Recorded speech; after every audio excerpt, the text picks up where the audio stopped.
What's up guys, Saman here from Aesthetic Progression, and welcome to this episode of a Fitness Q&A.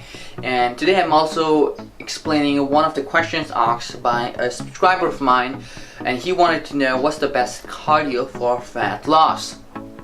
So traditionally, it's low intensity cardio. A lot of people, tend to walk around after a walk at the treadmill with a little bit of incline pace, like 20-25 minutes. And now with this CrossFit and whatnot, this high intensity type of workout is, so popular. So he wants to know which one is better, and he specifically wants to know for fat loss. So the answer I'm about to give you might be a little bit unorthodox, and in a sense that, a lot of people don't talk about it much because they want to promote the thing that they really believe. So you want to know what kind of cardio can you do for fat loss, right? So you have given me a specific goal that you have in mind. So with regards to that answer, I'm going to say it doesn't really matter. So you are not going to have any kind of fat loss unless you are in a caloric deficit, which means that you will not lose weight until you are consuming less than what your body needs. That's the only way you will lose weight. You can do intense sessions of high interval training in a way that you'll puke, and you can do 10 hours of cardio, low intensity cardio every day. But if you are not eating properly, if you're not in a caloric deficit, if you go home and stuff yourself with McDonald's and or any fast food joint with that matter, and then donuts and whatnot, you will not see loss in weight. Cardio, and specifically I'm going to talk now about the high intensity first, the high intensity cardio now is going to be much more to increase your fitness level, your VO2 max.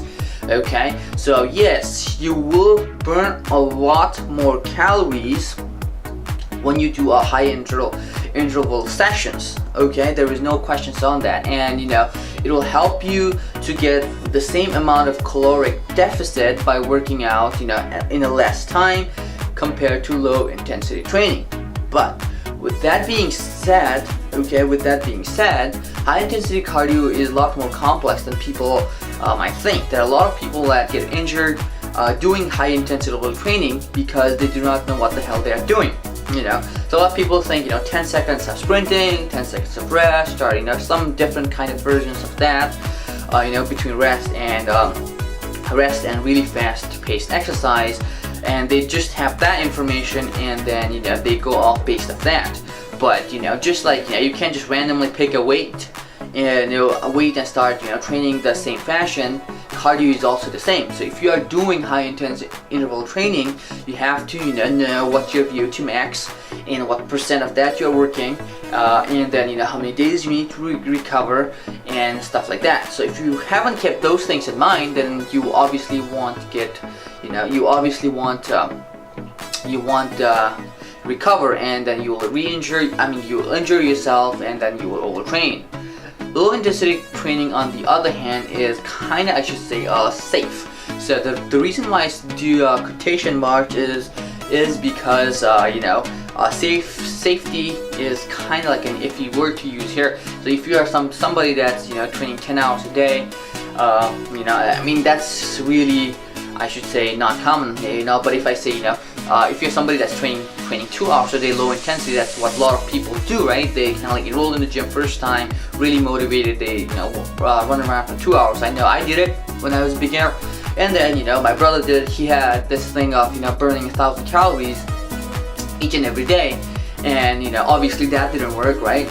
So safety is like a term that's loosely associated here, but what I'm trying to say is low intensity, since you're working with obviously less intensity, and you are not risking so much of a high heart rate and whatnot, you are better, you will have more chance for being more safer, especially if you are sedentary, especially if you have a heart condition, especially if you're over 45, 50. So these things have to be in consideration. You didn't tell me your age or something, but just looking at your picture, you look relatively young, 24, 25 maybe. So you really don't have to worry about all these stuff. But with regard to your answer, which one is better for fat loss, as I said again, it doesn't really matter which one you do. Each one has their own specific advantage, and each one of them has disadvantages. I have actually talked in great detail in this video right here. I made it like a two-part video just on that a long time ago, so there might be some corrections to be made. I don't know. There are a lot of things I've learned from the time I made that video, but you can go over that and look over it. But the overall general aspect is going to be, if you are not on caloric deficit and you are trying to lose weight, that's not going to be possible. Your health might improve, your cardiovascular fitness might improve, your respiratory fitness might improve, you might get much more fitter, more powerful, more explosive if you do the high intensity, or you might just be in a better health in general if you're doing the low intensity. So there's a lot of pros and cons, but if you specifically want to lose weight, or I should say fat, you have to be in a proper caloric deficit with proper nutrition and macros. Kind of weird answer to give, it's kind of like different. You want me to pick one, but I just wanted to know that you are in the right direction first. So hopefully this helped. I'll see you next time. Bye bye.